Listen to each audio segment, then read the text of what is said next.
আসসালামু আলাইকুম। শুরু করছি সঙ্গীন প্রণয়াশক্তি উপন্যাস। লিখেছেন সুরা রাফা। পর্ব সংখ্যা ৪৮। চন্দ্রদীপ্ত মধুরাত, রূপোর থালার মতো চাঁদটা তির্যক রূপলি আলোতে ভুবন ভরিয়ে তুলেছে।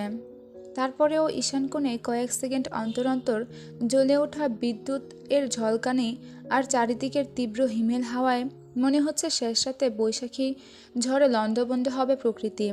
প্রত্যয়দের বাড়িটা কৃত্তিককুঞ্জের তুলনায় কুঁড়ে ঘরই বলা চলে।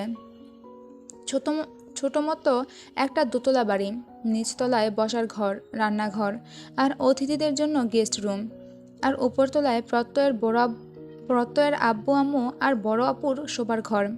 যদিও বা বড় আপু বেশিরভাগই তার শ্বশুরবাড়িতেই থাকেন। কালে ভদ্রে যখন এই বাড়িতে আসা হয় তখনই কেবল তার রুমে মানুষের আনাগোনা লক্ষ্য করা যায়। প্রত্যয় নিজেও আমেরিকা থেকে বছর অন্তর ছাড়া দেশে ফেরে না, যার ফলরূপ মুরব্বী দুজন ছাড়া পুরো বাড়িটা শূন্যই থাকে বলা চলে। প্রত্যয়ের আব্বু আম্মু অমায়িক মানুষ।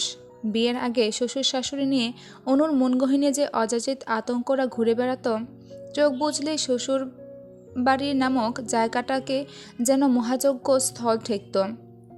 সেই সকল ভুল ধারণাকে এক দর্শনে বিনাশ করেছেন প্রত্যয়ের আব্বু আম্মু। আজ এই বাড়িতে পা রাখার পরে অরু আর কৃতিকের বিষয়টা নিয়ে প্রতিবেশী আত্মীয় স্বজনের মুখ থেকে ইনিয়ে বিনিয়ে কম কথা শুনতে হয়নি অনুর। কিন্তু প্রত্যয়ের আব্বু কান অবধি সে কথা পৌঁছানোর সঙ্গে সঙ্গে তিনি তৎক্ষণাৎ প্রতিবাদ করেছেন। নিজের আত্মীয় স্বজন হোক কিংবা শুভাকাঙ্ক্ষী, সবার উদ্দেশ্যে গম্ভীর গলায় একটাই কথা বলেছেন, বৌমা যেহেতু আমার, বউয়ের পরিবারটাও আমারই, আর আমার পরিবার নিয়ে যারা কুৎসিত মন্তব্য করার স্পর্ধা দেখাবে তারা কখনোই আমার শুভাকাঙ্ক্ষী হতে পারে না। তাছাড়া ধর্মীয় আইন কানুন বাদ দিয়ে সমাজের কুসংস্কারে গা ভাসানোর মানুষ আমি নই। ধর্মের যে সম্পর্কের প্রাধান্য আছে আমার নিকটও তার যথাযথ সম্মান রয়েছে। দ্বিতীয়বার বৌমার বোনকে নিয়ে আর একটাও কথা যাতে না হয় এ বাড়িতে। কথা শেষ করে তিনি তার স্ত্রীকে ডেকে দৃঢ় গলায় আদেশ করে বলেন, প্রত্যয়ের আম্মু, তুমি খেয়াল রেখো বৌমার সম্মানহানি হয় এমন কোনো কথা যাতে দ্বিতীয়বার আমার কান অব্দি না আসে। নতুন শ্বশুর শাশুড়ির কাছ থেকে এতটা প্রাধান্য, এতটা আন্তরিকতা পেয়ে সত্যিই তখন গর্ভে বুকটা ফুলে ফেঁপে উঠেছিল অনুর। বারবার মনে হচ্ছিল প্রত্যয়ের মতো একজন ভদ্রসভ্য শান্ত ছেলে জন্ম দেয়া কেবল তাদের মতো অমায়িক আর স্বচ্ছ হৃদয়ের মা বাবার দ্বারাই সম্ভব।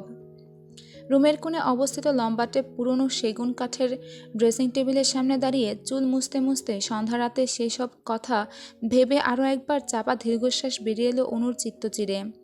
প্রত্যয় রুমটা একতলা কিংবা দোতলায় নয়, বাড়ির একমাত্র ছেলে হিসেবে সম্পূর্ণ আলাদা ডেকোরেশন করে চিলেকোঠার ঘরটায় প্রত্যয় রুম হিসেবে বরাদ্দ করা। প্রত্যয় যখন দেশে ছিল তখন থেকেই এই চিলেকোঠার ঘরটা ওর, আর এখন ওদের বিয়ের প্রথম বাসর রাতের আয়োজনও এই ঘরেই করা হয়েছে। পুরো ঘরটাতে ভুর ভুর করে সুঘ্রাণ ছড়াচ্ছে পুরনো খাটে নতুন করে সাজানো তাজা রজনীগন্ধা আর থোকা থোকা গোলাপের আস্তরণ।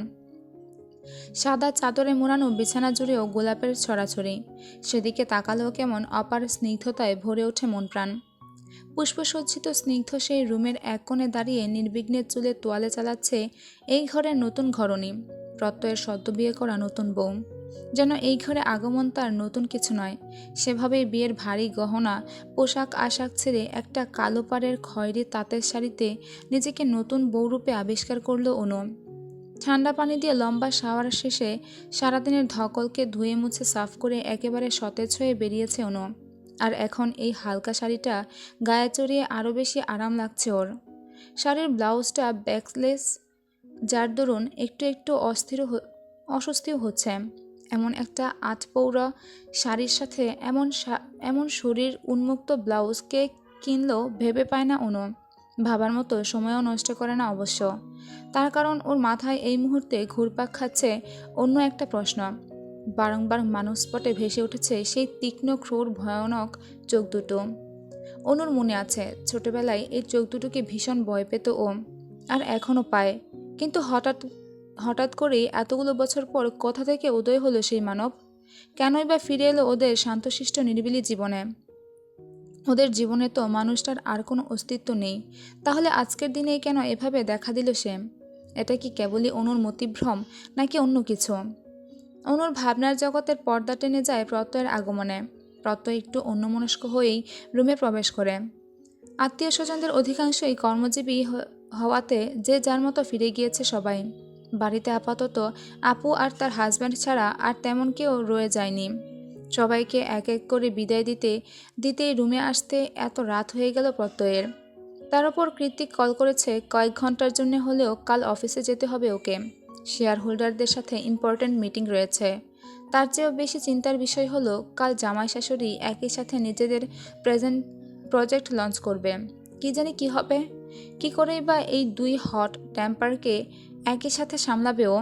চিন্তায় মাথা ভু ভু করছে প্রত্যয় রুমে ঢুকতেই অসম্ভব মিষ্টি সুঘ্রাণে ওর চোখ দুটো আবেশে বন্ধ হয়ে এলো। ফুল, মোমবাতি, সেই সাথে পরিচিত নারীর গায়ের গন্ধ মিলেমিশে পুরো ঘরটা সৌরভে মোমো করছে। অনু অনু সেই গন্ধটা আরও একবার নাক চিরে দীর্ঘ নিঃশ্বাসের সাহায্যে ভেতরে পুরে নিল প্রত্যয়। তবে আজ আর এই সৌরভ ওর নাকে নয়, ওর হৃদয়ে গিয়ে লাগছে। খানিকক্ষণ চোখ বুজে রেখে নিজেকে সামলালো প্রত্যয়। তারপর আস্তে ধীরে চোখ খুলতেই দেখল ওর মুখোমুখি হয়ে দাঁড়িয়ে সন্দিহান চোখে তাকিয়ে আছে অনু। হাতে তার সেদিনের সেই ছোট্ট বক্সটা। প্রত্যয় বক্সটার দিকে ভ্রু কুঞ্চন করে তাকালে অনু শুধায়, আপনার কি ঘুম পেয়েছে প্রত্যয় সাহেব? চশমাটাও দেখি পড়েননি, ঠিকঠাক দেখছেন তো আমায়? অনুর কথায় এক চিলতে হাসি খেলে গেল প্রত্যয়ের ঠোঁটের আগায়। ও অনুকে আগাগোড়া পরখ করে বলল, তোমাকে দেখতে আমার চশমার প্রয়োজন নেই অপরিচিতা। চোখ বন্ধ করলেও সর্বদাই তুমি আমার দু চোখের পাতায় রাজত্ব করে বেড়াও, আর এখন চোখ খুললেও তুমি। প্রত্যয়ের এসব প্রেম প্রেম কথা ভালোই লাগে অনুর, মাঝে মধ্যে লজ্জাও পায় বেশ, কিন্তু এই মুহূর্তে পেল না। উল্টো প্রত্যয়ের কথাকে দু আনা প্রশ্রয় না দিয়েই হাত বাড়িয়ে বক্সটা দেখিয়ে সোজাসাপটা জিজ্ঞেস করে, বিয়ে হয়ে গিয়েছে, আজ প্রথম রাত, তাহলে এবার বলুন কি আছে এতে? আমি আর পারছি না চুপ করে থাকতে, কৌতূহলে মাথাটা কিলবিল করছে আমার। প্রত্যয় এবারও অনুকে মসৃণ হাসি ফেরত দিয়ে বলে, প্রথম রাতে স্বামীকে সালাম না করেই উপহার দেখতে চাইছ? ইটস নট ফেয়ার অনু। অনু তৎক্ষণাৎ দাঁত দিয়ে জিভ কাটে, মনে মনে বলে, এই রে, ভুলেই গিয়েছিলাম। পরক্ষণে শাড়ির আঁচলটা পিঠের ওপর দিক দিয়ে টেনে এনে সামান্য নিচু হয়ে সালাম করলো প্রত্যয়কে। অতপর আবারও একই বলি, এবার বলুন এতে কি আছে? অনুর উন্মুক্ত মসৃণ মোমের মতো পিঠের দিকে চেয়ে প্রত্যয় ঘুর লাগা গলায় বলল, কি পড়েছ এটা? সব দেখা যাচ্ছে। অনু বলে, আগে আমার কথার উত্তর দিন, তারপর বলছি। অনুর অবস্থা দেখে মনে হচ্ছে এতে কি আছে তা না জানা অবধি প্রত্যয়কে একদণ্ড বুঝতেও দেবে না ও। আর প্রত্যয় কিনা এইটুকু সময়ে কত কিছুরই না স্বপ্ন দেখে ফেলেছে। সিলি ফিলিংস, হাহ। প্রত্যয়ের দু চোখে এখন সেই সব অব্যক্ত নেশাতুর অনুভূতিগুলোই ঘুরপাক কাটছে, কিন্তু অনুকে বোঝানো মুশকিল। তাই এবার আর কোনোরূপ কথা না পেঁচিয়েই বক্সটা খুলে অনুর হাতে ধরিয়ে দিল প্রত্যয়। অনু অবাক চাহনিতে বক্সের ভেতর উকিঝুঁকি দিচ্ছে, হবে হয়তো কোনো দামি জুয়েলারি কিংবা কোনো হানিমুন টিকেটস। অনুর জানা মতে বাসর রাতে তো স্বামীরা এসবই উপহার দেয়, কিন্তু এখানে তেমন কিছুই দেখতে না পেয়ে আশাহত হলো অনু। ফুস করে একটা নিঃশ্বাস ছেড়ে প্রত্যয়কে শুধালো, কই? প্রত্যয় কাবার্ড থেকে টি শার্ট আর ট্রাউজার বের করতে করতে বলল, কি কই? কেন, উপহার? অনুর কালো হয়ে যাওয়া চুপসানো মুখটা দেখে প্রত্যয় অনেকটা কাছে এগিয়ে এসে ওর চিবুক তুলে হিসিয়ে বলে, কি বলেছিলাম আমি? এর মাঝে তোমার স্বপ্ন আছে, আর সেটাই আমার তরফ থেকে তোমার জন্য বাসর রাতের বেস্ট গিফট। অনু ভ্রুকুচকে বলল, স্বপ্ন মানে? কেমন স্বপ্ন? প্রত্যয় কিঞ্চিত ঠোঁট বাঁকিয়ে হেসে বক্স থেকে একটা আইডি কার্ড বের করে অনুর গলায় পরিয়ে দিয়ে বলল, এই যে আমার বউর সবচেয়ে বড় স্বপ্ন। এতক্ষণে অনুর টনক নড়েছে, চোখ দুটো ছলছল করছে। ও সেই ছলছলের চোখ নিয়েই প্রথমে প্রত্যয়ের দিকে অবিশ্বাসের চাহনি নিক্ষেপ করল, অতঃপর কাপা হাতে আইডি কার্ডটা চোখের সামনে তুলে ধরল, যেখানে গুটি গুটি ইংরেজি অক্ষরে অনুর নাম আর ছবি বসানো। অনন্যা শেখ নামের পাশেই ইংরেজি বড় হাতের অক্ষরে পরপর 3টে অক্ষরে লেখা LLB অনার্স। এত ঝড়ঝাপটা, এত উত্থান পতনে অনু তো ভুলেই গিয়েছিল নতুন করে পড়াশোনা শুরু করাটা যে ওর সবচেয়ে বড় স্বপ্ন। মায়ের অসুস্থতায় যা না চাইতেও বিসর্জন দিতে হয়েছিল ওকে। মস্ত বড় গেট পেরিয়ে ভার্সিটিতে প্রবেশ করার স্বপ্ন তো অপূর্ণই রয়ে গিয়েছিল। মনের টানাপোড়েনে তো কম হয়রান হয়নি এককালে। কিন্তু অনু নিজেকে বুঝিয়েছিল, বড় মেয়ে হতে গেলে দায়িত্ব নিতে হয়। বাড়ির বড় সন্তানকে এত নিজের কথা ভাবলে চলে না। তাদের পৃথিবীতে পাঠানোই হয়েছে পরিবারের সকলের সুখ নির্ধারণ করার জন্যে। কিন্তু আজ এই মুহূর্তে প্রত্যয় নিজ হাতে অনুর স্বপ্নকে অনুর হাতে ধরিয়ে দিল। নতুন করে মনে করিয়ে দিল অনু এখন আর একা নয়। ওরও নির্বিঘ্নে মাথা রাখার জন্য একটা কাঁধ রয়েছে, যার নাম প্রত্যয় হাসান। তোমার এখনো অনেকটা পথ অতিক্রম করা বাকি অনু।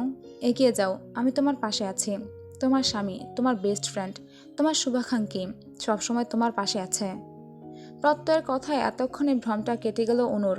মতিভ্রম থেকে বেরিয়ে বাস্তবে ফিরে আসার সঙ্গে সঙ্গে প্রত্যয়ের উপর ঝাঁপিয়ে পড়ে ওর গলাটা শক্ত করে জড়িয়ে ধরে চিৎকার করে কেঁদে উঠল অনু। কাঁদতে কাঁদতে বলল, এটা কি করেছেন আপনি? কি করেছেন? এত ভালোবাসা কেন দিচ্ছেন? পাগল হয়ে যাব তো আমি। আপনি আমাকে আজকে যা দিয়েছেন তা এই দুনিয়ার কেউ দেয়নি আমাকে, কেউ না। অনু সরল মনে কাঁদতে কাঁদতে কথাগুলো বললেও ওর বলা কথা আর চিৎকারে প্রত্যয়ের চক্ষু চড়ক গাছ। প্রত্যয় তৎক্ষণাৎ চোখ মুখ খিচিয়ে অনুর মুখটা হালকা চেপে ধরে বলল, আরে কি বলছো এসব? নিচে সবাই শুনলে কি ভাববে? আস্তে বলো জান, আস্তে।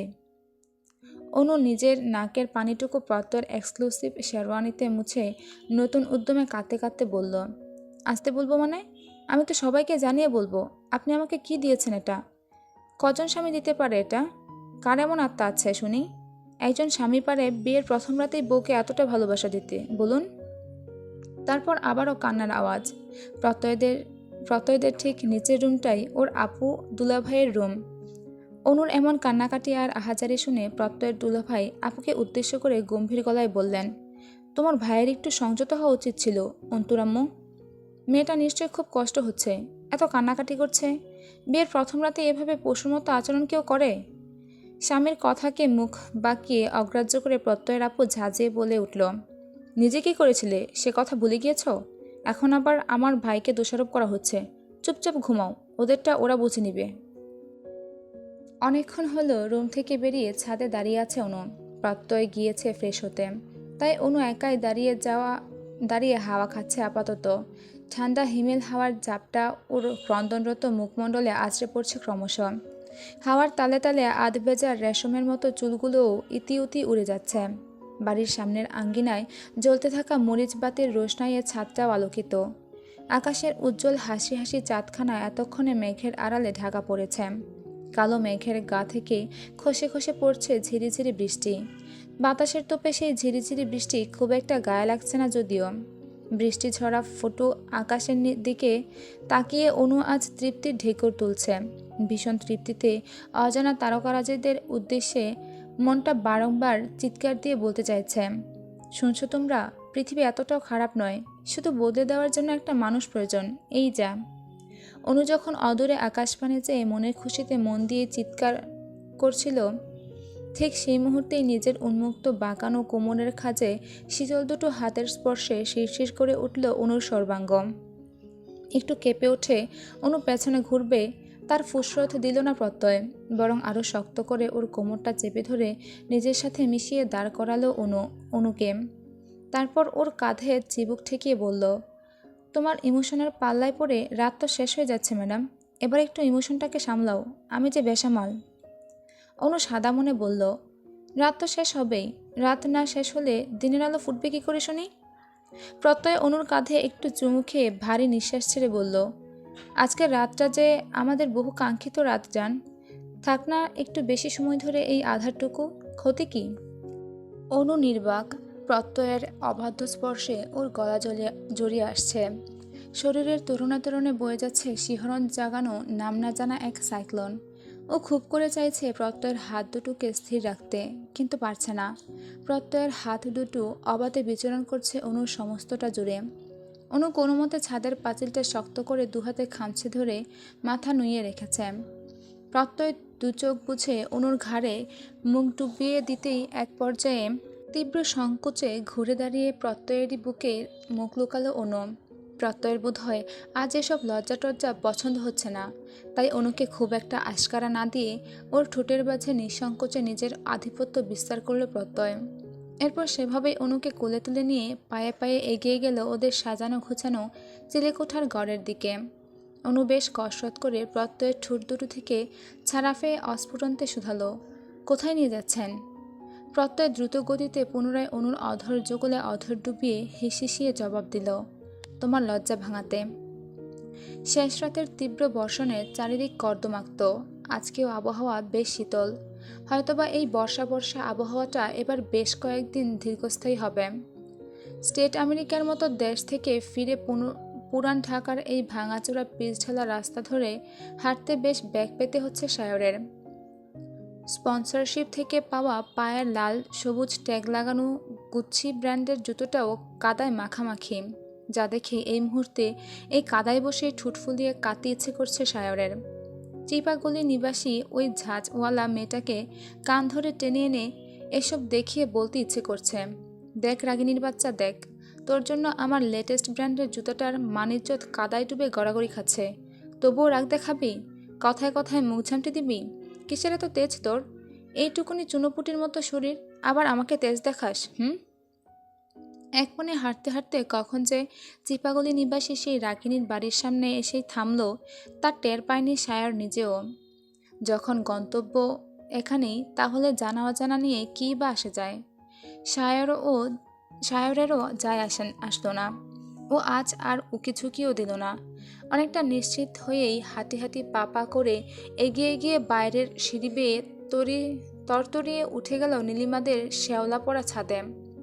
আজকে আর নীলিমা নাচ করছে না। ঘুঙুর সমেত ছাদে এলেও সেগুলো আপাতত অযত্নে ছাদের এক কোণায় মুখ থুবড়ে পড়ে আছে। আর নীলিমা ছাদের পাঁচিলে কুনোই দিয়ে ভর করে দুহাত কপালে ঠেকিয়ে রেখেছে।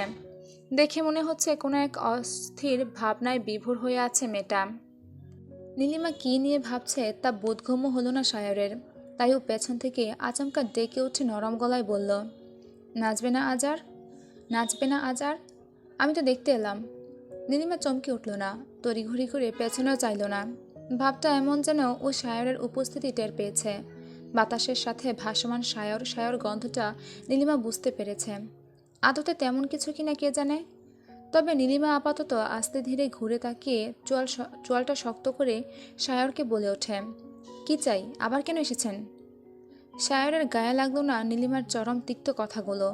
ওরা এতদিনে বোঝা হয়ে গিয়েছে অর্ণব কেন এত নির্লজ্জ। সায়র নিজেও এই মুহূর্তে অর্ণবের পন্থাটাই অবলম্বন করল। নীলিমার কথাতে ভ্রুক্ষেপ না করে এগিয়ে গিয়ে নীলিমার সামনে দাঁড়িয়ে বুকের বাম পাশে হাত রাখল। অতঃপর কোনরূপ কপটতা না করেই কাতর কণ্ঠে বলল, কেন যেন সকাল থেকে বুকটা জ্বলে যাচ্ছিল, অযথায় দম আটকে আসছিল, চোখ দুটোও দারুণ তৃষ্ণার্ত। কেন যেন মন বলছিল তোমার দেখা পেলে সব অসুখ এক নিমিষে সেরে যাবে। তাই সবার অগোচরে তোমার কাছে ছুটে এসেছি নীলিমা, কেউ জানে না আমি এখানে।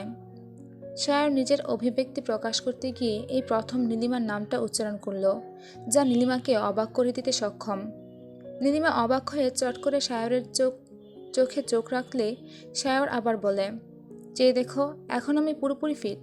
আই থিঙ্ক আমার অসুস্থতার মুখ্যম কারণটাই তুমি। তোমাকে বোধহয় আমার লাগবে। সায়রের কথায় নীলিমার কপালে সূক্ষ্ম চিন্তার ভাঁজ পড়ল। ও তৎক্ষণাৎ প্রশ্ন ছুড়ে শুধালো, লাগবে মানে? আমি কি জড়বস্তু নাকি? আর তাছাড়া আমার... নীলিমার কথাকে মাঝপথে আটকে দিয়ে সায়র শান্ত চোখে তাকিয়ে দৃঢ় গলায় বলল, আমি বলেছি লাগবে, তার মানে লাগবে।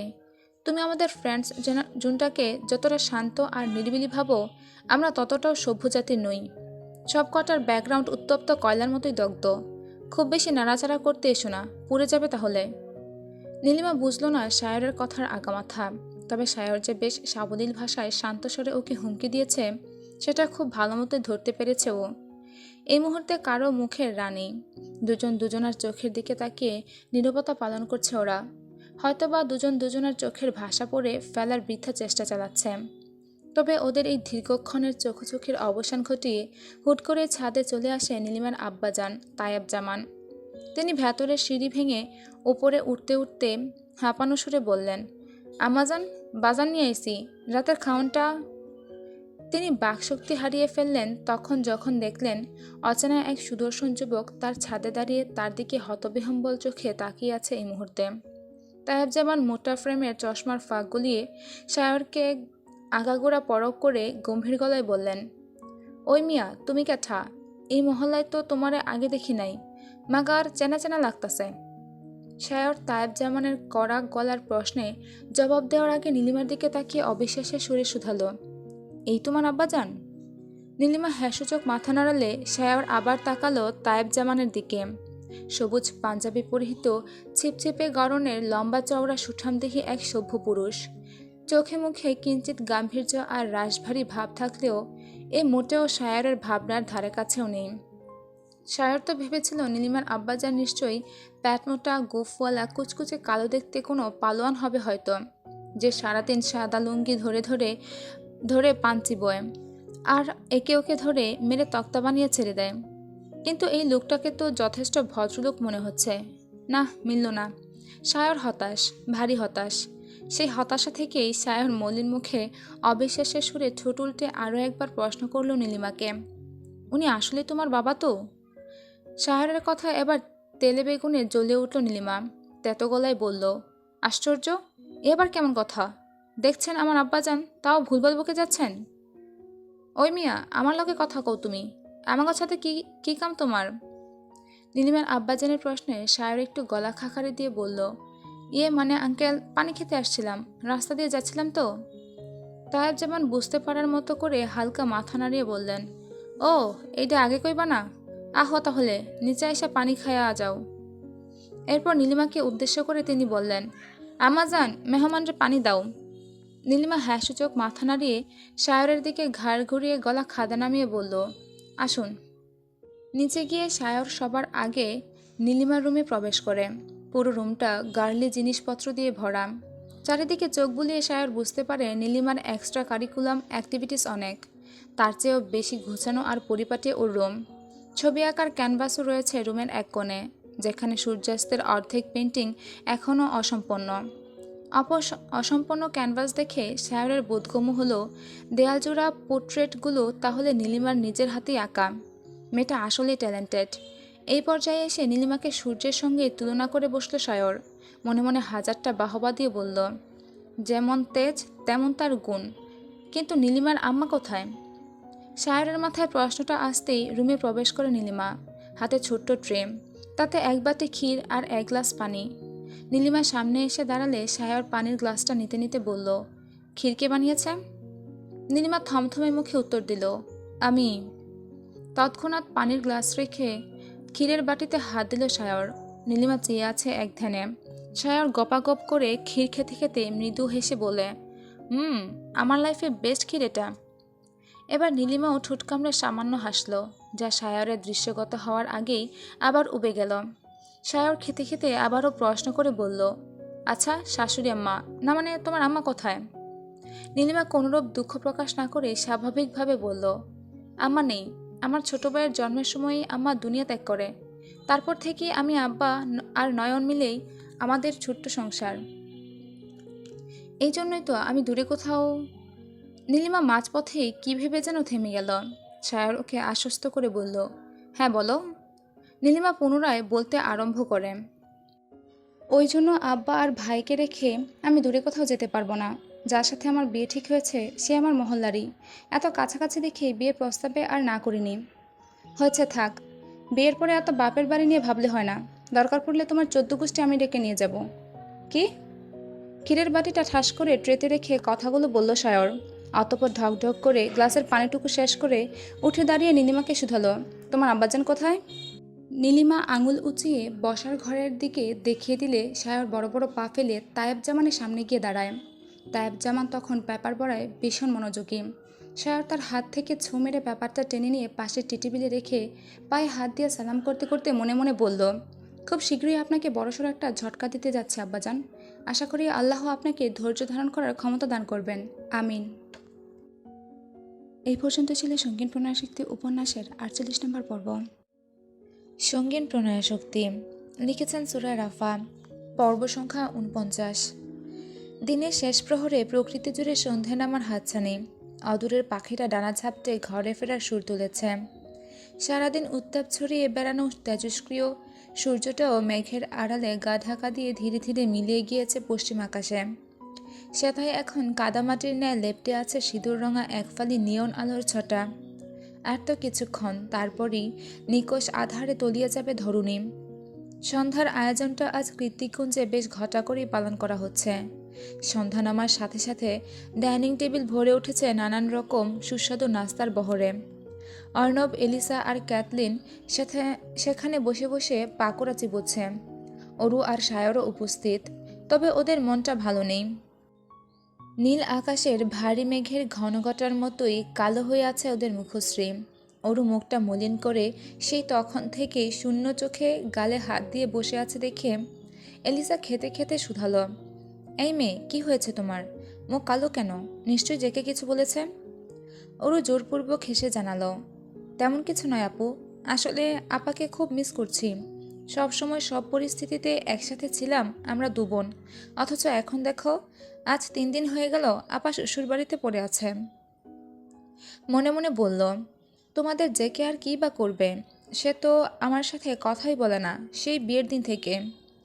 অরুর কথায় ভারী দীর্ঘশ্বাস ছেড়ে এলিসা করুণ সুরে বললে, তা ঠিক বলেছ, অনুকে তো আমরাও মিস করছি। তার ওপর বৌভাতের দিন আমরা গেলেও জেকে তো তোমাকে যেতেই দিল না। বৌভাতের দিনের কথা মনে পড়তেই আরও এক দফা দীর্ঘশ্বাস বেরিয়ে এলো অরুর চিত্ত চেনে। সেদিন শুধু শুধু কৃত্তিককে যেতে দিল না। বৌভাতের দিন অনুর কাছে যেতে না দেওয়ার দুঃখটা মাথাচাড়া দিয়ে উঠতেই অরু ডুব দিল সেদিনের ঘটনায়। একে একে মনে পড়তে লাগলো কৃত্তিকের বিরক্তিকর কর্মকাণ্ডগুলো। বৌভাতের আয়োজনে সামিল হতে একে একে কৃত্তিকগঞ্জের গেট ছাড়িয়ে বেরিয়ে যেতে লাগলো অতিথিদের গাড়ির বহর। একেবারে শেষে যে গাড়িটা পড়ে রইল সেটাতেই আপাতত ওঠার প্রস্তুতি নিচ্ছিল সায়র, অর্ণব, এলিসা, ক্যাথলিন আর অরু। কালকের কাহিনীর পরে অরুর যে বৌভাতে যাওয়ার খুব ইচ্ছে তেমনটা নয়, কিন্তু সবার জোরাজুরি আর অনুকে এক নজর দেখার স্পৃহার দরুন নিজেকে আর দমিয়ে রাখতে পারল না অরু। না গেলে নিশ্চয়ই আপা মন খারাপ করবে। সেই ভেবেই আপার মন খারাপকে নিষ্ক্রিয় করে দিতে অগত্যা রেডি হয়ে অরুও বেরিয়ে পড়ল সবার সাথে। সায়র ড্রাইভিং সিটে বসে গাড়ি স্টার্ট করতে করতে পেছন তাকিয়ে বলল, সবাই এসেছে তো? অরু তখনও ওঠেনি। ভারী সুতোর কাজ করা ফুল স্লিপ ফুল নেক গাউনটা সামনে আস্তে ধীরে উঠিয়ে উঠতে যাবে, ঠিক তখনই পেছন থেকে কেউ একজন বলে, তোরা চলে যা, ও যাবে না।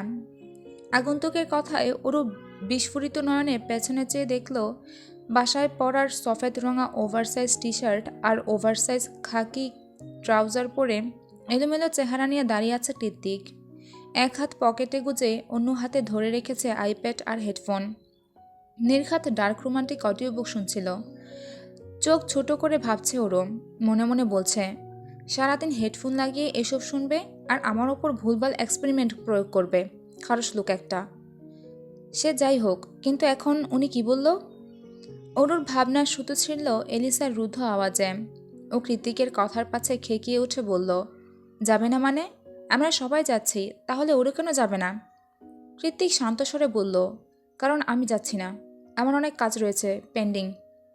এবার সায়ার গলা উঁচিয়ে বলল, তোর কাজ তুই কর গিয়ে, ওকে কেন যেতে দিবি না? সায়ারকে তীক্ষ্ণ চোখে ভস্ম করে দিয়ে কৃত্তিক সবার উদ্দেশ্যে বলে, আমি যেহেতু যাচ্ছি না সেহেতু আমার বউয়েরও যাওয়া হচ্ছে না। তাছাড়া আমার ওর সাথে দরকারি কাজ আছে, ইটস ভেরি পার্সোনাল।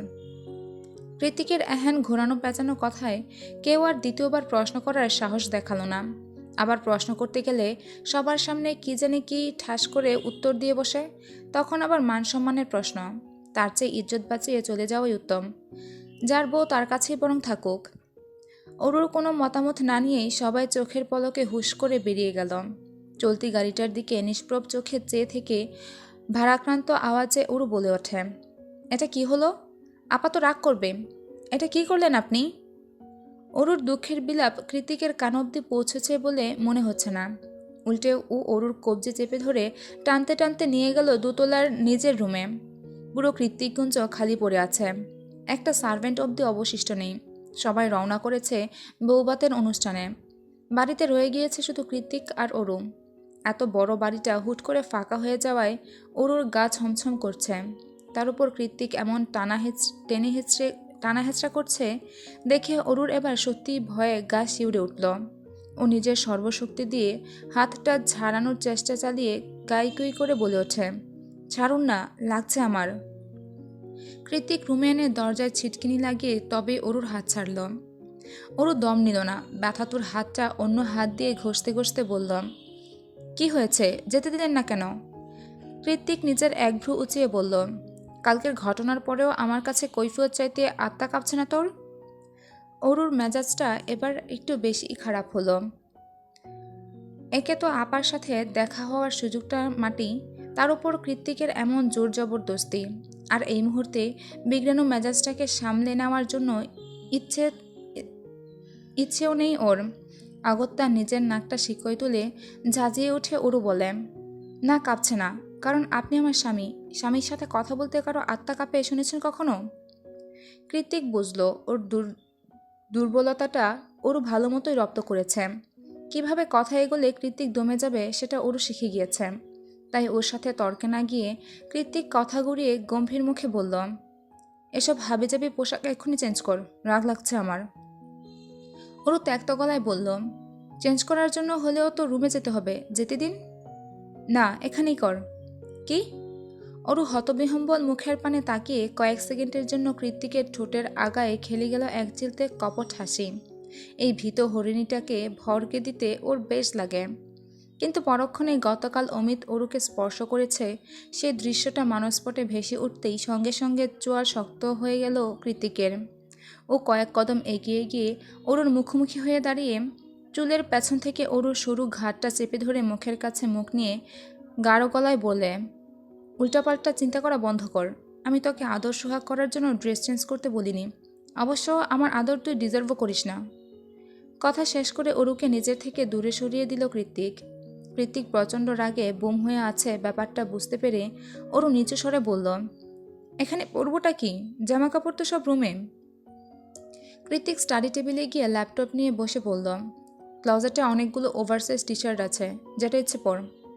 তৎক্ষণাৎ অরু চোখ পাকিয়ে বলে ওঠে, আপনি কি পাগল? এটা আপনার ক্যালিফোর্নিয়ার বাড়ি নয় যে চাইলেই আমি আপনার হাঁটু সমান টি শার্ট পরে ঘুরে বেড়াবো। এটা কৃত্তিককুঞ্জ, বাংলাদেশের কৃত্তিককুঞ্জ। কৃতিক ল্যাপটপ স্ক্রিনে চোখ নিবদ্ধ রেখে জবাব দিল, বাড়িতে কেউ নেই, যা বলছে চুপচাপ তাই কর। ওরও জানে কৃতিকের জেদের কাছে ওর হার মানতেই হবে, তাই অযথা কথা বাড়িয়ে নিজের সময় আর এনার্জি খরচ করল না ও আর। ক্লজেট খুলে বড় দেখে একটা সাদা টি শার্ট নিয়ে ঢুকে গেল ওয়াশরুমে। অরু যখন বেরিয়ে এলো তখনও কৃতিক আগের ন্যায় স্টাডি টেবিলেই বসে আছে। অরুর পায়ের আওয়াজে এক ঝলক ওর দিকে তাকিয়ে কৃতিক বলে, তুই কি প্ল্যান করে আমার সাথে ম্যাচিং কালারের টি শার্ট পরেছিস নাকি? এসব প্ল্যান ফ্যান করে থাকলে ভুল করছিস। তোর অন্যায়ের কোনো ক্ষমা নেই, এখন দাঁড়িয়ে না থেকে চুপচাপ পড়তে বস।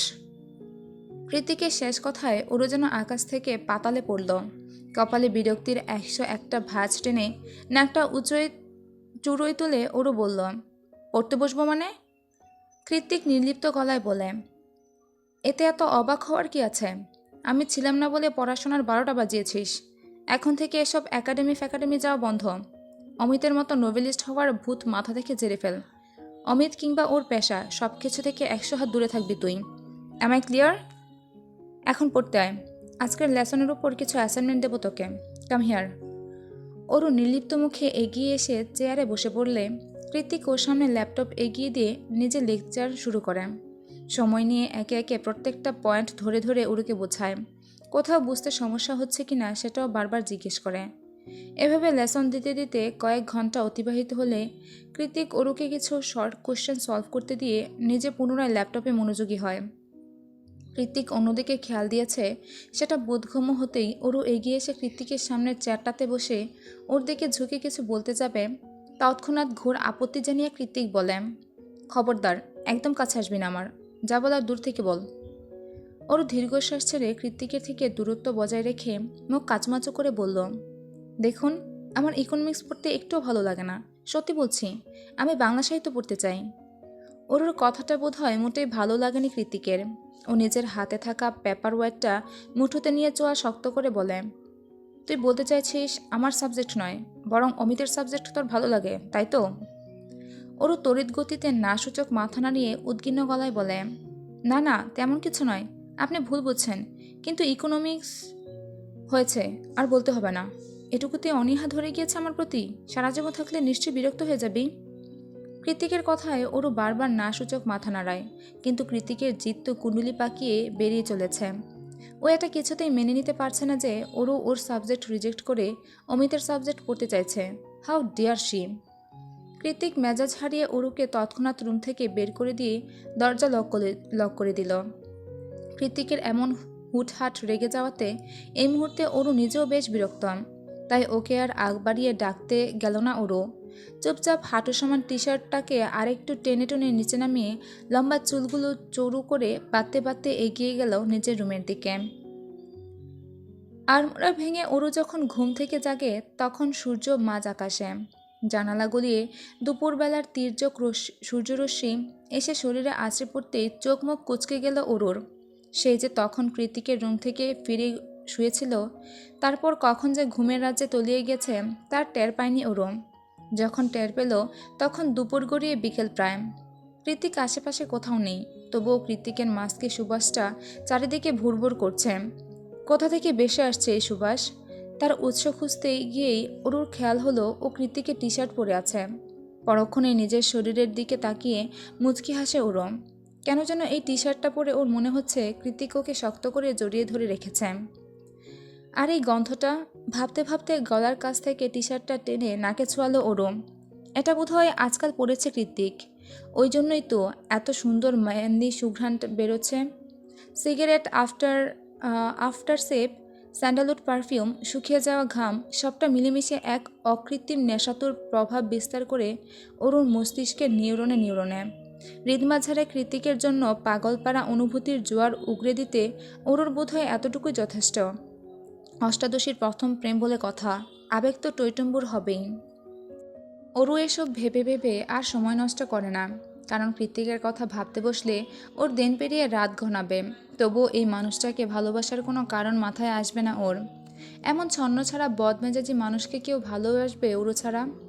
প্রকট গর্ববোধে মনে মনে নিজেই নিজের পিঠ চাপড়ালো ওরু। তারপর জামা কাপড় পাল্টে নিচে গিয়ে যোগান দিতে বসলো দুপুরের খাবারের। বউকে রান্না করে নিজ হাতে খাওয়ানোর মতো হাজব্যান্ড ম্যাটেরিয়াল পুরুষ কৃত্তিক নয়। হয়তো নিজেও অরুর সাথে জিদ দেখিয়ে না খেয়ে বসে বসে কাজ করছে। তাই অরুই দ্রুত হাত চালিয়ে ভাত ডাল রান্না করলো, ফ্রিজের লেফট ওভার তরকারিগুলো গরম করলো, আর সাথে কৃতিকের জন্য মিক্সড সালাড বানালো। সব কিছু তৈরি করে অরু খাবার দাবার সব ডাইনিংয়ে সাজিয়ে নিচতলা থেকে টেলিফোন করলো কৃতিকের নাম্বারে। কৃতিক ফোন তুলে রুদ্ধ আওয়াজে বলল, কি চাই? অরু কিছুটা কপটতা অবলম্বন করে নাক টেনে ফুপিয়ে উঠে বলল, আমার হাত কেটে গিয়েছে, অনেক রক্ত পড়ছে, আপনি তাড়াতাড়ি নিচে আসুন। অরুর বলতে দেরি হলো, কৃতিকের ধরফরিয়ে নিচে নেমে আসতে দেরি হলো না। এমনকি তাড়াহুড়োয় পায়ের স্লিপারটাও পরেনি ও। খালি পায়ে দৌড়ে এসে অরুকে এদিক ওদিক ঘুরিয়ে কৃতিক উদ্গিন্ন স্বরে বলে, কি হয়েছে বেবি, কোথায় লেগেছে?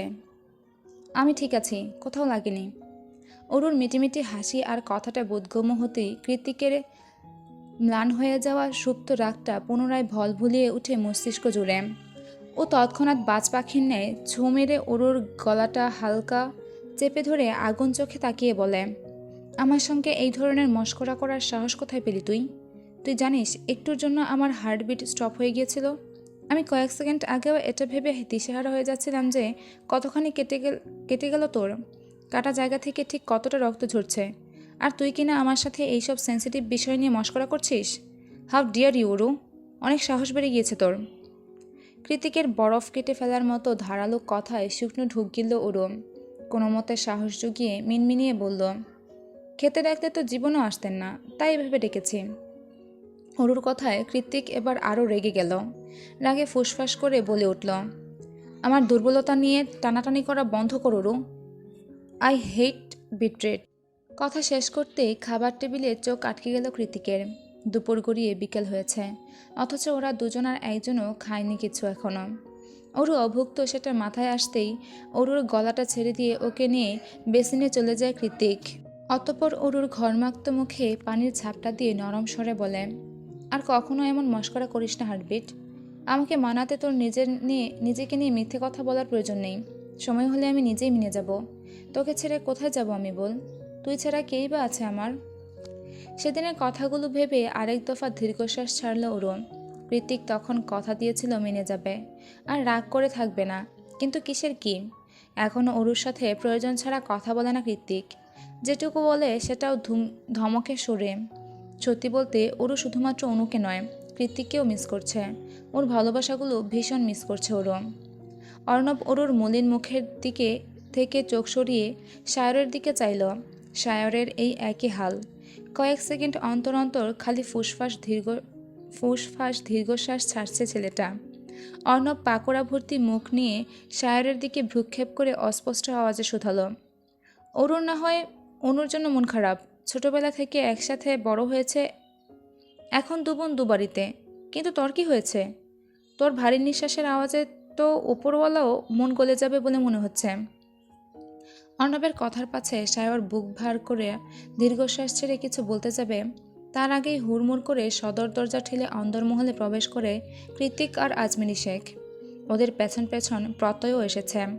তাদের সবার বেশভূষা আর হাতের ফাইলপত্র দেখে মনে হচ্ছে মাত্রই অফিস থেকে ফিরেছে তারা। তবে আজমিনী শেখ আর কৃতিক দুজনারই চোখ মুখ গম্ভীর হয়ে আছে। দুজনার তীক্ষ্ণ চোখ দেখে মনে হচ্ছে পারছে না দুজন দুজনকে কাঁচা গিলে খেতে। আর ওদের মধ্যে চাপা পড়ে প্রত্যয় অসহায়ের মতো শুধু এদিক ওদিক তাকাচ্ছে। ভেতরে প্রবেশ করে দুজন দুজনার চোখের দিকে কঠিন দৃষ্টিপাত করে দুজনই বড় বড় পা ফেলে দুই দিকে সিঁড়ি বেয়ে তরতরিয়ে উঠে উপরে চলে গেল তারা। নিজের মা আর স্বামীর এমন স্নায়ুযুদ্ধ দেখে অরু হকচকিয়ে ওঠে। সহসা দৌড়ে এসে প্রত্যয়কে উদ্দেশ্য করে বলে, কি হয়েছে প্রত্যয় ভাইয়া, সব ঠিক আছে তো? প্রত্যয় বিরক্তিতে চিরবিরিয়ে ওঠে, তেতে গলায় বলল, এই যে অরু, তোমার মা আর তোমার বরকে সামলাও। প্রতিদিন মিটিংয়ে তারা টেন্ডার নিয়ে একজন আরেকজনের পিছনে লেগেই থাকে। জামাই শাশুড়ি যদি একটু হলে একজন আরেকজনের পেছনে লেগে যায়, তাহলে অন্য শেয়ার হোল্ডাররা কী করবে শুনি? মাঝখান থেকে আমি বেচারা সব কিছু সামলাতে সামলাতে টেনশনে ভর্তা হয়ে যাচ্ছি। এদের টেনশনে টেনশনে আমি যদি অ্যাটাক ফ্যাটাক করে বসি, তাহলে তোমার আবার কি হবে বলো তো? খুবই গুরুত্বপূর্ণ বিষয়। সত্যিই তো, প্রত্যয় ভাইয়া এই বয়সে পটল তুললে আবার কি হবে? তার উপর আপা যদি শুনে প্রত্যয় ভাইয়ার মৃত্যুর পেছনে একমাত্র দায়ী তার ছোট্ট বোনের একমাত্র স্বামী জায়ন-কৃতিক চৌধুরী, তাহলে তো সব সম্পর্ক শেষ। কি ভাবছ? প্রত্যয় ডাকে ভ্রম কেটে গেল অরুর। ও তৎক্ষণাৎ সাবধানে প্রশ্ন ছুড়ে বলল, মায়ের কি হয়েছে? প্রত্যয় বলল, শেয়ার হোল্ডারদের দুটো টেন্ডারই কৃতিক ভাই পেয়েছে। নতুন জয়েন করে একই সাথে দুটো টেন্ডার পাওয়া মুখের কথা নয় অরু, অনেক খাটুনির কাজ। কৃতিক ভাই কষ্ট করেছে, দিনরাত খেটেছে, কিন্তু মা এটাকে পজিটিভলি নিচ্ছে না। টেন্ডারগুলো যাতে হাতছাড়া হয়ে যায় সেজন্য বিভিন্নভাবে চেষ্টা করছে মা, যা পরবর্তীতে কৃতিক ভাইয়ের কানেও চলে এসেছে। ওই জন্যই আর কি। অরুকে আর খুলে বলতে হলো না, ও যা বোঝার বুঝে গিয়েছে। ব্যক্তিগত জিদ এখন কোম্পানির কার্যকর্মেও প্রকাশ পাচ্ছে। আজকাল এসবের জন্য অরু নিজেকেই সবচেয়ে বেশি অপরাধী মনে হয়। কেন যে ভালোবাসতে গেলে জায়ন-কৃতিককে? আচ্ছা, অরু না ভালোবাসলে জায়ন-কৃতিক কি ওকে ছেড়ে দিত? ভাবছে অরু। অরুর ভাবনার ছ্যাদ ঘটে উপরতলা থেকে কৃতিকের ডাকে, বেবি, এক গ্লাস ঠান্ডা পানি। অরু ওপরের দিকে তাকিয়ে স্বস্তির নিঃশ্বাস ছাড়ল। আজ প্রায় 3 দিন পর কৃতিক আবারও রাখছে অরুকে, যার ফলে বুকের ভেতরটাতে শীতল ঠান্ডা স্রোত বয়ে গেল ওর। একটু আগের সন্দেহ দোটানা সব কিছু মুহূর্তেই হাওয়ায় উবে গেল। পাছে এসে জড়ো হলো একরাশ স্বস্তি আর বেকুলতা। কৃতিক ডাকছে, তার মানে রাগ পড়েছে। কথাটা ভেবেই অরু আর অপেক্ষা করে না, পানি নিয়ে সোজা চলে যায় ওপরের ঘরে। তবে রুমে এসে কৃতিককে পায় না অরু। ওয়াশরুম থেকে পানির কলকল আওয়াজ বেরোচ্ছে, মনে হয় শাওয়ার নিচ্ছে কৃতিক। তাই বেড সাইড টেবিলে পানির গ্লাসটা রেখে চুপচাপ রুম থেকে বেরিয়ে যায় ও। সেই যে সন্ধ্যাবেলাতে একটুখানি চোখের দেখা হলো, তারপর আর কোনো খোঁজ নেই কৃতিকের। এখন মাঝরাত, মেঘের চাদরে ঢাকা পড়েছে শুল্কপক্ষের চাঁদ। বাড়িতে সবাই ঘুমিয়ে আছে। মাও সন্ধ্যাবেলাতে দরজায় খিল দিয়েছে। মামিরাও ঘুমাচ্ছে। এলিসা, ক্যাথলিন ও ঘুমে বিভোর। ঘুম নেই শুধু অরুর দু চোখে। ও কতক্ষণ পানি খাওয়ার ছলে নিচে আসছে, তো কতক্ষণ করিডোরে উকিঝুঁকি দিচ্ছে। মাথায় শুধু ঘুরপাক কাচ্ছে একটাই প্রশ্ন, এত রাতে কোথায় যেতে পারে মানুষটা? অবশেষে অরুর অপেক্ষার অবসান ঘটিয়ে রাত 2:30 নাগাদ বাড়িতে ফেরে কৃতিক। কৃতিক ভেতরে প্রবেশ করার সঙ্গে সঙ্গে রাগ অভিমান সমস্তটা ভুলে গিয়ে এক ছুটে নিচে চলে আসে অরু। নিচে এসে কৃত্তিকের মুখোমুখি হয়ে দাঁড়াতেই কৃত্তিক শান্ত গলায় বলে, ঘুমাসনি? কোথায় গিয়েছিলেন আপনি? অরুর প্রশ্নে কৃত্তিক বাধ্য স্বামীর মতো জবাব দিল, বিয়ের আসর থেকে মেয়ে ভাগিয়ে আনতে। কৃত্তিকের এহেন কথায় অরুর দুনিয়া তুলে উঠল। ও তৎক্ষণাৎ হিংস্র বাঘিনীর ন্যায় ঝাঁপিয়ে পড়ে দুহাতে কৃত্তিকের ড্যানিম শার্টের কলারটা খামচে ধরে কাদো কাদো গলায় বলল, ঘরে বউ থাকা সত্ত্বেও একটা মেয়ে ভাগিয়ে আনতে লজ্জা করল না আপনার? একটু মনোমালিন্য ঝগড়াঝাটি হয়েছে বলে আপনি এমন একটা কাজ করবেন? নাকি এখন আর আমাকে ভালো লাগে না? আমার মাঝে কি অনুপস্থিত যা ওই মেয়ের মধ্যে আছে? কেন করলেন এটা? জীবন দিয়ে দিব, তবুও আপনার ভাগ আমি কাউকে দেব না। জান কৃত্তিক শুধু আমার। কই সেই হতচ্ছাড়ি, ওকে আজ আমি ঝাঁটা দিয়ে পিটিয়ে বিদায় করব। ওরুর এসব কান্নাকাটি আর আহাজারিতে বিরক্ত হয়ে শেষমেশ ওকে একটা রাম ধমক দিল কৃত্তিক। Just stop it Oru. সে তখন থেকে বলিয়ে যাচ্ছিস। আমাকে এক্সপ্লেন করার সুযোগটা দিয়েছিস? কিভাবে বলবো আমি? কৃত্তিকের ধমকে কেঁপে উঠল ওরু। পরবর্তীতে দ্বিতীয় আর একটা কথাও মুখ থেকে বের করার সাহস দেখালো না আর। শুধু চুপচাপ মাথা নুইয়ে চোখের পানি ফেলছিল। কৃত্তিক একটা দীর্ঘশ্বাস ছেড়ে অরুকে মানানোর মতো করে বলল, আমি আমার জন্য মেয়ে ভাগাতে যাইনি বেবি। তাহলে? কৃত্তিকের আর কষ্ট করে অরুর প্রশ্নের উত্তর দিতে হলো না। তার আগেই ওর পেছনে উপস্থিত হলো আরও দুজন ব্যক্তি। অরু কৃত্তিকের থেকে একটুখানি সরে দাঁড়িয়ে পেছনে তাকাতে দেখতে পায় সায়র আর নীলিমা হাত ধরে দাঁড়িয়ে আছে। নীলিমার পরনে লাল টুকটুকে বিয়ের শাড়ি, চোখ দুটো অশ্রুসিক্ত। ওর লাল লাল চোখ দুটো দেখেই বোঝা যাচ্ছে মেয়েটা অনেক কেঁদেছে। অরু নীলিমার দিকে এগিয়ে গিয়ে হতবাক হয়ে বলল, কি হয়েছে নীলিমার? ওদের পরপরই অর্ণব আর এলিসা ভেতরে প্রবেশ করতে করতে হাসি মুখে বলল, বিয়ে হয়েছে আমাদের সায়রের সাথে।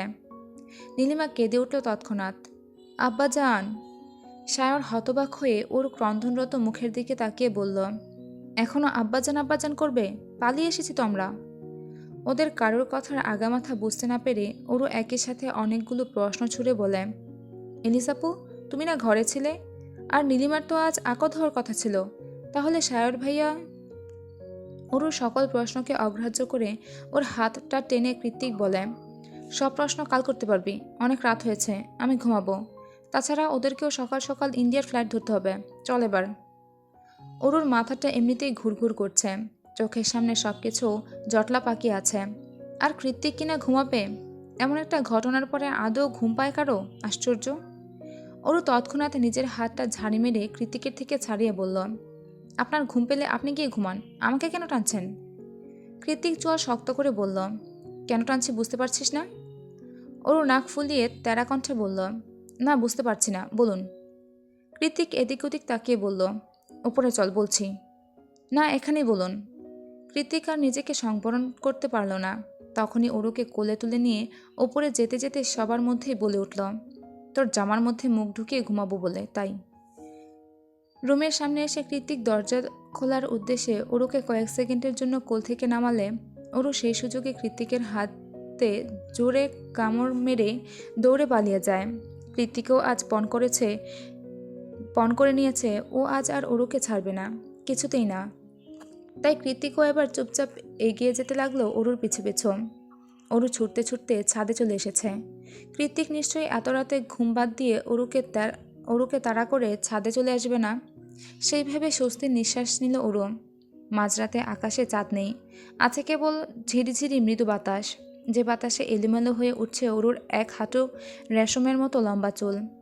ওরু খোলা আকাশের দিকে মুখ তুলে দু চোখ বন্ধ করে প্রাণ ভরে নিঃশ্বাস নিয়ে যেই না চোখটা খুলল, অমনি কোথা থেকে যেন ছুটে এসে ঝড়ের গতিতে ওরুকে চেপে ধরে ওর ঠোঁটের মাঝ বরাবর দাঁত বসিয়ে দিল কৃত্তিক। অকস্মাৎ তীব্র ব্যথায় মৃদু আর্তনাদ করে উঠল ওরু। তড়িৎ বেগে দুহাতে খামচে ধরল কৃত্তিকের শার্ট। একেবারে ওরুর ঠোঁট থেকে কয়েক ফোঁটা রক্ত পান করে তবেই ওকে ছাড়ল কৃত্তিক। ছাড়া পেয়ে ইতিমধ্যে ফুলে ঢুল হয়ে যাওয়ার ঠোঁটে হাত ছুঁয়ে ওরু আতঙ্কিত স্বরে বলল, কি করেছেন এটা? রক্ত বেরোচ্ছে কেন? কৃত্তিক কপট হেসে বলল, কি ভেবেছিলি ছেড়ে দেব? ওরু অভিমানী গলায় বলল, আপনি কখনো ছাড় দিয়েছেন আমাকে? সবসময় তো ব্যথা দিতে থাকেন। কথা শেষ করে অন্যদিকে ঘুরে চোখ মুছত ওরু। কৃত্তিক ওর সংস্পর্শে এসে দাঁড়িয়ে ওরুর খোলা চলে চুমু খেয়ে ওর মাথার উপরে নিজের চিবুক ঠেকিয়ে শান্ত গলায় বলে, আর আদর করি না বুঝি? ওরু জবাব দেয় না। কৃতিক অরুকে ঘুরিয়ে ওর দুগালে চুমু খেয়ে বলে, আমি মেরেছি, আবার আমি আদর করে দিচ্ছি। আর কোথায় কোথায় মেরেছিলাম বল? সব আদর আজ একসাথে পুষিয়ে দেব। অরু কৃতিকের সুঠাম বুকে ধাক্কা মেরে বলে, লাগবে না আপনার আদর, আমি কেউ নই আপনার, যান এখান থেকে। কৃতিক সামান্য ঝুঁকে গিয়ে অরুর নাকটা হালকা টেনে দিয়ে বলে, তুই ছাড়া কে আছে আমার? কৃতিকের কথা গায়ে না লাগিয়ে অরু পুনরায় পেছনে ঘুরে দাঁড়ালে কৃতিক পেছন থেকে ওকে শক্ত করে জড়িয়ে ধরে নির্লিপ্ত গলায় বলে, তুই ছাড়া আমার কেউ নেই অরু, তুই ছাড়া আমার পৃথিবীটা মরিচিকার মতো, কোনো আলো নেই, কোনো রং নেই, কোনো সুঘ্রাণ নেই, আমার অরু নেই। আমার চোখে পৃথিবীর সমস্ত সৌন্দর্যের প্রতীক শুধু তুই। আমি পৃথিবীতে খুব একা বলেই হয়তো উপরওয়ালা তোর মাঝে আমার সমস্ত সুখ রেখে দিয়েছে, নয়তো তুই কেন বল? হার্টবিট, আজকে এত কথা তোকে কেন বলছি জানিস? কৃতিকের প্রশ্নে অরু নাসূচক মাথা নাড়ালে কৃতিক পুনরায় বলে, কারণ তুই আমার বেঁচে থাকার অঙ্গীকার অরু। তোকে আমি এভাবেই সারা জীবন হৃদয়ের গহীনে আগলে রাখতে চাই। যখন ইচ্ছে করবে তখন দু হাতে তুলে আদর করব, তারপর আবার সযত্নে লুকিয়ে রাখব। আমার শেষ নিঃশ্বাস পর্যন্ত তোকে আগলে রাখার দায়িত্ব শুধু আমার।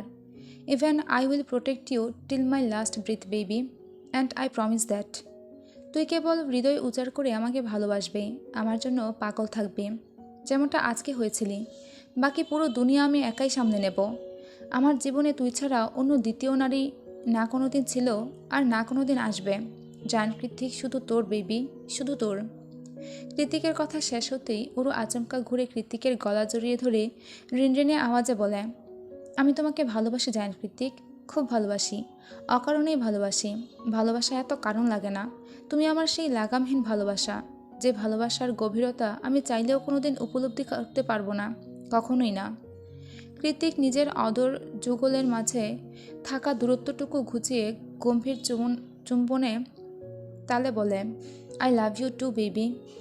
ধীরে ধীরে কৃতিকের ভালোবাসার স্পর্শ গভীরতা লাভ করতেই অরু ছিটকে দূরে সরে যায়। কৃতিক দুকদম এগিয়ে গিয়ে বেকুল কণ্ঠে বলে, কি হয়েছে, কাছে আয়। অরু কৃতিকের চোখে চোখ রেখে নাসূচক মাথা নাড়ালে কৃতিক আসল ঘটনা বুঝতে পেরে একটা দীর্ঘশ্বাস ছেড়ে জিভ দিয়ে অধর ভিজিয়ে বলে, ইটস ওকে, মুখে বললেই তো হয়, এত ভয় পাওয়ার কি আছে? আমি কি মানুষ নই নাকি? এখনও পেট ব্যথা করছে?